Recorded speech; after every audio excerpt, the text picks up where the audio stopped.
Hello and welcome to week 2. This is your introduction for our first unit.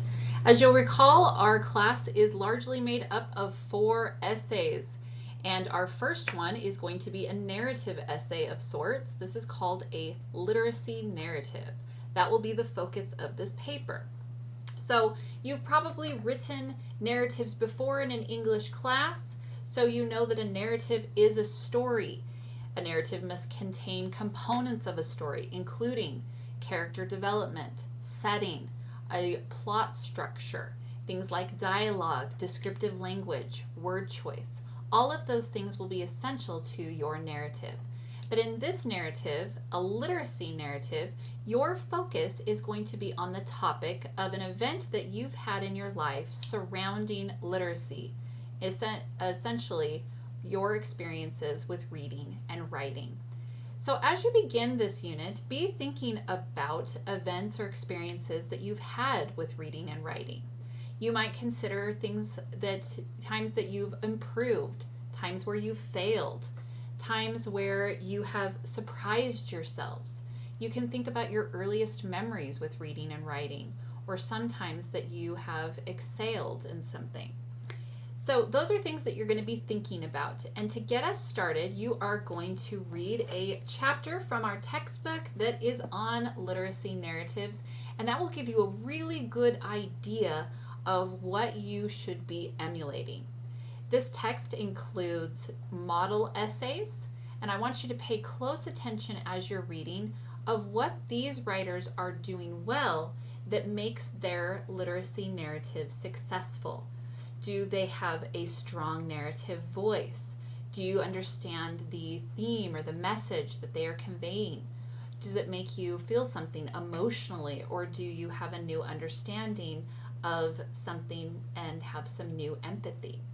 These are all great things that you need to be considering because you want to write a successful literacy narrative as well. So, also within this unit, we are going to be having a literacy narrative discussion. Now listen up, this is very important for discussions within this class. Discussions means you are discussing with your classmates. On Wednesday, not Saturday, when the rest of your coursework for the week is due, your initial post for your discussion is due. That means everybody in this class needs to have posted their initial discussion post by Wednesday. You are going to be required to respond to 2 of your classmates, and you must select a different day besides Wednesday to respond to one of them.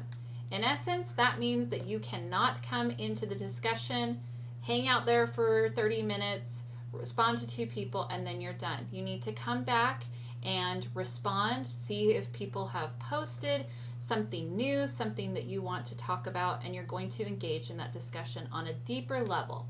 So, initial post due on Wednesday, and then responses to classmates are due on Saturday. If you have any questions, please let me know about that. In addition to learning about literacy narratives and reading these model texts, you will also be reading one more bonus literacy narrative that's called Sometimes the Tough Teen is Quietly Writing. That is not found within our chapter, that is in the back of our book. You're probably reading the ebook, but if you're not, that is where it is contained. I am excited to see what you are going to start thinking about, brainstorming for your own literacy experiences. For me, I of course have, as you can tell by all the books behind me, I have a strong love for literacy. I have a strong love for reading. And that all comes down to my mom. When I was little, my mom worked from home and she worked long, long hours.